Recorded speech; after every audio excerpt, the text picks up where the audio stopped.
Hey, Sallie. Are you saying I'm old? I'm definitely not saying you're old. Good. So first, congratulations on this great book you've put out there. Thank you. I've actually read it. It sits on our counter at home, and I've learned a lot. So you can be an honorary woman. I'll be an honorary woman. Fantastic. Cool. All right. I'll wear that hat. So, Sallie, like I was saying, you've been in this space for a really long time. You've seen, in a good way, you've seen all the different things that have gone on across Wall Street. Something I hinted on earlier on that regulation slide is this notion of best interest of client, the fiduciary rule. I know this has been near and dear to you over the years. Right. Can you just kind of share your thoughts on why that's so important now? It's so important because you don't want, as you mentioned, a confused client or customer. And today, these individuals, we know, don't understand the difference between fiduciary, broker-dealer. Who are you? Are you operating in my best interest? Are you not? I'm going to have to do some research. Do I trust you? Never mind.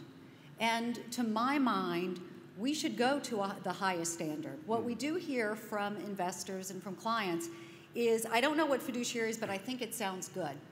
And so to my mind, we should make this easy for the customer and client. Go to whatever is the right standard across the industry so that we take, whether it's fiduciary here, some of the additional regulations around broker-dealers there, but go to a high standard and take that friction away from the customer or client, because it doesn't help us either.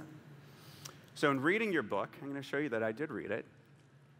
You talk a lot about, the different types of investment needs, different things that a female needs compared to a man, or just different types of segments that are out there. Can you kind of share your thoughts of, the different needs that the female investor needs, maybe when compared to a man? So let me start with the fact that I would have, if you and I had had this conversation a few years ago, I would have thought it was pretty much hogwash. And I would have said, women aren't different from men. We all need the same thing. We need to reach our goals.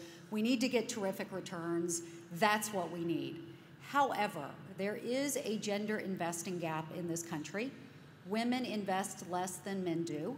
It cost our typical industry clients millions of dollars over the course of their lives, so it's life-changing. And what we hear, when you take a step back, what is clear is that the industry has done a better job of serving men.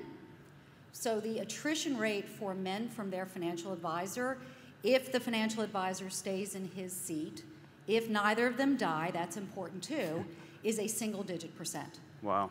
In the year after her husband's death, the attrition rate of a woman from their joint financial advisor for the industry is 70 to 80%. Wow. So what that tells us is there is a different need, and we as an industry have not been fully serving it. So remember last week we were talking about this, and we got into this topic of segments, right? A lot of people view the female investor as a niche segment, a minority as a niche segment. The reality is these are huge. I mean, these are massive opportunities. Women are half the population, so that's a hell of a niche right there. Yeah. Right? Yeah. Kind of important. Yeah, kind of. So let's fast forward. So, when we think about segments, we think about the investment space, the wealth space overall. Where do you see this going in the next 3 to 5 years? Right. Well, individuals are looking for us to speak directly to them, to really address and approach their needs. So for women, and by the way, it's the needs they sometimes don't even know they have. So let me give you one example of some of the research we've done at Ellevest. If you ask a woman what she is looking for from a financial services provider, she will often tell you, I'm looking for some financial education. I really need financial education. Could you give me some financial education? And if you ask her a second time and a third time and a fourth time, she will tell you that. However, once you give her what she's asked for, she never looks at it. She puts it on the bedside table, and I think we can all agree doing laundry is more interesting than reading about our jargon, reading our terms. So it's really only about the 7th or 8th time that you push, that you recognize it's not financial education. She wants you to get rid of the jargon. That gentlemen are not much more financially educated than women, but they will invest through jargon they don't understand. Women will not. Likewise, if you ask her what her risk tolerance is, she will retreat. She'll say, oh, risk, I'm going to have to figure that out, and never come back. But if you tell her, here's the risk that you can afford to take in order to get where you want to, she will engage with you.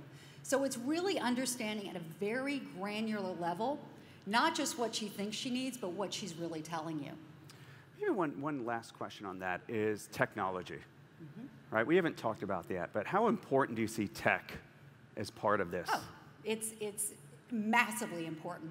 Whether you start from a traditional financial advisor relationship, or whether you start as a robo, which is what Ellevest is, this is the key. I used to say the business is just people and tech, people and tech, tech and people, et cetera.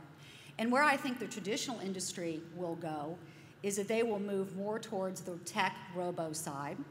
They will enable their financial advisors to do what we all know financial advisors do best, which is engage with their clients. They're not Warren Buffett. We should just go ahead and admit it. Picking stocks, that's not what they do best. And if we think about our standard as acting in the best interest of our clients, having a financial advisor, number 1,267 financial advisor picking stocks is not in the best interest of our clients. Using technology to do anything and everything with numbers and anything and everything with knowing the client and letting that advisor do what they do best, engage with the clients, means that they can no longer take care of just 100 clients or 200, but 400, 500, et cetera, and scale. Beautiful. Sallie, thank you so much. Thank you for having me. Thank you. Big round of applause for Sallie.